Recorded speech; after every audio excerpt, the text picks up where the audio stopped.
बिस्मिल्लाहिर्रहमानिर्रहीम। हसनैन अली डगर, हैदराबाद। दो दोस्त 12 साल का उमर और दूसरे को देखते ही तो बातचीत शुरू हो जाती है। फराज, अरे उमर तुम। उमर, फराज तुम यहाँ क्या कर रहे हो? क्या तुम्हें भी नींद नहीं आई? फराज, नहीं, वैसे क्या तुमने वह रोशनी देखी? उमर, मतलब वह रोशनी जो अभी जंगल की तरफ से उभरी थी? फराज, हाँ। उमर, चलो जाकर देखते हैं क्या माजरा है। फराज, ठीक है। दोनों जंगल की तरफ बढ़ने लगते हैं। कुछ देर चलने के बाद उन्हें जंगल के बीचों बीच दो लोग दिखाई देते हैं। जारी है, वह चुपके से झाड़ियों में छुप कर देखते हैं। उनमें से एक शख्स देखने में कोई आमिल बाबा लगता था और दूसरा शायद कोई जादूगर था। दोनों की आवाज़ें गूंज रही होती हैं, जैसे कोई मुकाबला चल रहा हो। जादूगर के हाथ में एक छड़ी और बाबा जी के हाथ में एक अंगूठी होती है। वह दोनों आपस में तेज़ आवाज़ से झगड़ रहे होते हैं। जादूगर, जो चाहे कर लो आमिल, मगर मेरी अंगूठी से जादुई आँख वाली छड़ी का मुकाबला नहीं कर पाओगे। बाबा, आखिर तुम्हारा मसला क्या है? मैं तो बस अपनी इबादत और रियाजत करने यहाँ आता हूँ, ना कि तुमसे मुकाबला करने। और वैसे भी तुम्हारे जादू का रूहानियत से कोई मुकाबला ही नहीं। जादूगर, मेरा मसला तुम हो। तुम्हारी रियाजत की वजह से मेरा जादू कमज़ोर पड़ा, मगर अब मैं तुम्हें नहीं छोड़ूंगा। इतना कहकर वह अपनी छड़ी लहराता है और इसमें से एक लाल रंग की रोशनी बाबा जी की तरफ पड़ने लगती है। आमिल बाबा जल्दी से कुछ विर्द पढ़ता है और अपने हाथ से उस रोशनी को जंगल की तरफ फेर देता है, जो कि उन दोनों बच्चों से टकरा जाती है और देखते ही उड़ने लगता है।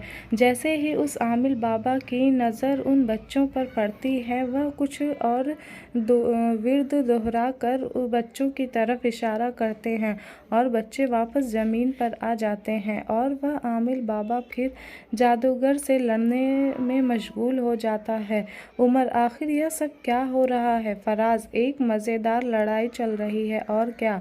उमर, चुप करो, हमें इस बाबा की मदद करनी चाहिए। फराज, हाँ, मैं भी उन्हीं की तरफ हूँ। उमर, लगता है जादूगर की सारी ताकत उस छड़ी में है। उस छड़ी को उससे लेना पड़ेगा। इतने में जादूगर एक नया मंत्र पढ़ने लगता है, मगर बच्चे उसका मंत्र शुरू होते ही झाड़ियों से बाहर आकर उस पर पत्थर फेंकना शुरू कर देते हैं। जादूगर मंत्र भूलकर गलत पढ़ देता है और एक अपने ही जादू से एक बिल्ली में तब्दील हो जाता है। आमिल बाबा बच्चों की तरफ मुतवज्जा होता है और उनका शुक्रिया अदा करता है। बाबा, वाह बच्चों, तुमने तो कमाल कर दिया। क्या मैं तुम्हारे लिए कुछ कर सकता हूँ? फराज बिल्ली को उठा लेता है। मुझे तो हमेशा से एक बिल्ली चाहिए थी। उमर बाबा जी से मुखातिब होकर, जी हमें बताएं कि यह सब क्या था। बाबा, दरअसल मैं अक्सर अपना अमल पढ़ने और मुराकबा करने यहाँ आया करता हूँ, मगर आज इस जादूगर ने मुझसे लड़ना शुरू कर दिया। मगर तुम बच्चों ने बहुत बहादुरी दिखाई। तुम चाहो तो इस बिल्ली को रख सकते हो।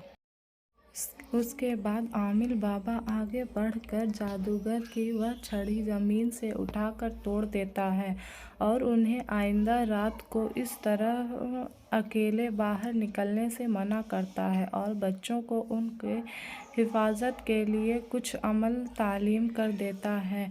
आखिर में आमिल बाबा उमर को अपनी अंगूठी तोहफा में दे देता है और फराज बिल्ली को अपने पास ही रख लेता है और फिर दोनों वापस अपने घर जाने पर राज़ी हो जाते हैं।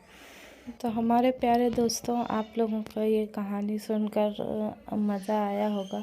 अगर अच्छा लगा तो आप लोग हमारे चैनल को सब्सक्राइब, लाइक, शेयर करना मत भूलिएगा। Please like, share and subscribe.